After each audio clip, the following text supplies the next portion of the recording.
Nah, Selamat siang, Prof. Saya ingin bertanya kita masalah kemungkinan bencana kekeringan di wilayah Sleman dan sekitarnya.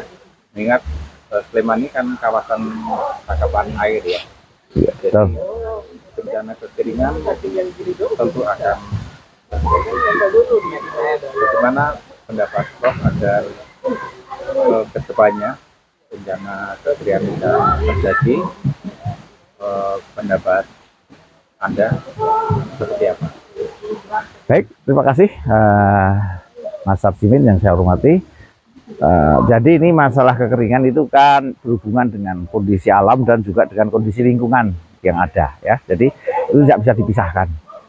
Jadi itu terkait dengan banjir dan kekeringan itu satu pasang ya. Kalau banjir itu kan pada saat musim penghujan, curah hujan banyak, air melimpah sehingga sebagian meluber dan bisa menjadikan banjir. Nah, kalau kekeringan itu adalah pada saat suplai air dari alam berkurang dari atas itu, maka apakah air yang ada di dalam tanah ini bisa memenuhi kehidupan atau tidak. Nah, sehingga di situ ada suatu siklus hidrologi atau proses perputaran air ya, perputaran air. Nah, di situ kuncinya adalah bahwa kalau lingkungan, daya dukung lingkungan itu bagus, maka pada saat hujan itu maka banjir akan dapat dikendalikan atau bisa diminimalisir ya.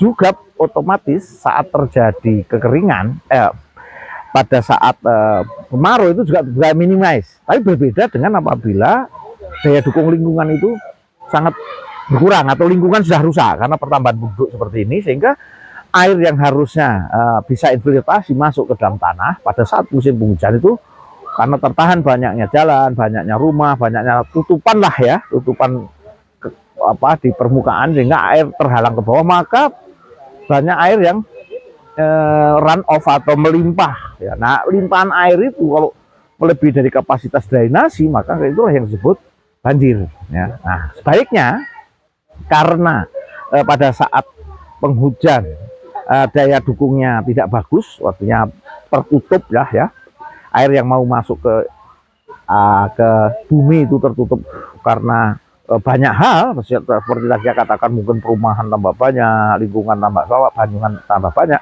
sementara resapan-resapan tidak dibuat memadai, maka air yang tersimpan pada saat musim hujan itu berkurang. Karena apa? Masuknya sulit, infiltrasinya sulit, sehingga banyak yang run off jadi banjir. Tapi saat kemarau nanti air yang ada di tanah itu berkurang ya, artinya kandungannya di sana berkurang.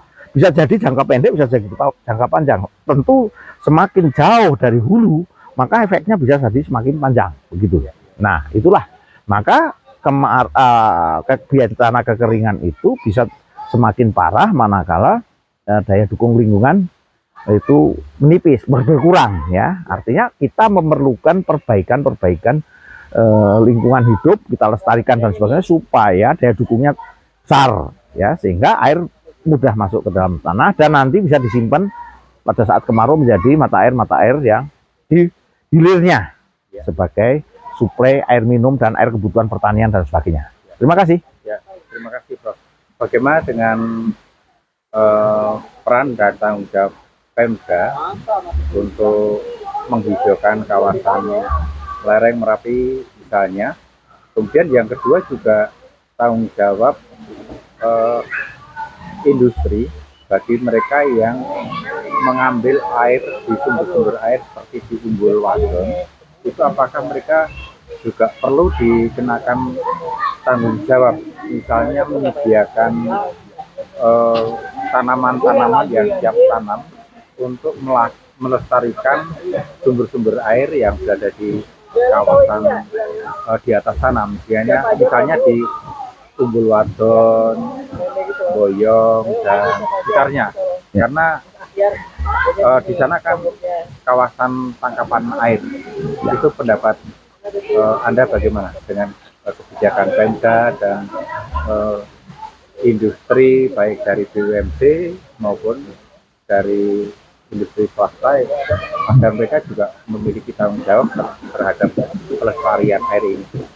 Ya, baik Mas Sarjimin. Jadi memang begitu. Jadi ini kan kita berhidup dalam suatu negara yang mempunyai satu sistem kenegaraan.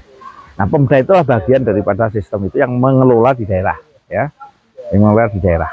Nah, itu tentu sebagai leading sektor karena nanti untuk memperbaiki lingkungan, untuk memperbaiki daya dukung lingkungan atau pembangunan lainnya, itu kita memerlukan pentahelik. Itu semua berperan. Pentahelik kan lima unsur: pemerintah, masyarakat, ya, dunia usaha, terus ada media massa dan para akademisi, periset dan pendidik ya di perguruan tinggi. Nah, itu diperlukan semua. Tapi leading sektornya adalah pemerintah. Yang dalam hal ini kalau di daerah adalah pemerintah daerah.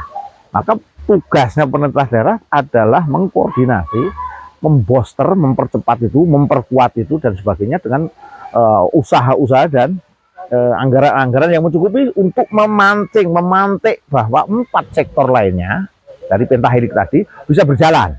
Nah, itu termasuk juga nanti untuk otomatis industri yang menggunakan air itu tentu harus ada kontribusinya lebih terhadap perbaikan lingkungan, karena memang hidup mereka dari lingkungan. Kalau tidak diperbaiki lingkungan, apa sebetulnya usaha itu juga kan semakin melemah. Sehingga untuk memperkuat usaha mereka secara komunal itu harus dibuatlah sistem bagaimana atau aturan yang membuat kontribusi itu lebih besar pada mereka-mereka yang hidup di dunia industri. Sementara masyarakat yang sudah bergerak itu terus didukung, ya, terus didukung, diberikan penghargaan dan sebagainya, perlu pelatihan oleh akademisi dan sebagainya. Pokoknya ada 5 sektor lah ya, ada 5 helik ya, 5 faktor itu: pemerintah, masyarakat, dunia usaha, akademisi dan media massa. Nah, media massa tentu itu adalah yang berperan menjembatani antara 4 sektor lainnya itu menjadi bisa informasi dan komunikasi bisa lengkap begitu Pak. Ya. Terima kasih Prof atas masukan-masukannya. Semoga apa yang Prof disampaikan sungguh berguna bagi pemerintah maupun masyarakat luas, mereka yang terlibat dalam upaya melestarikan kawasan sumber air agar kekeringan tidak terjadi di kawasan itu. Selamat siang. Selamat siang.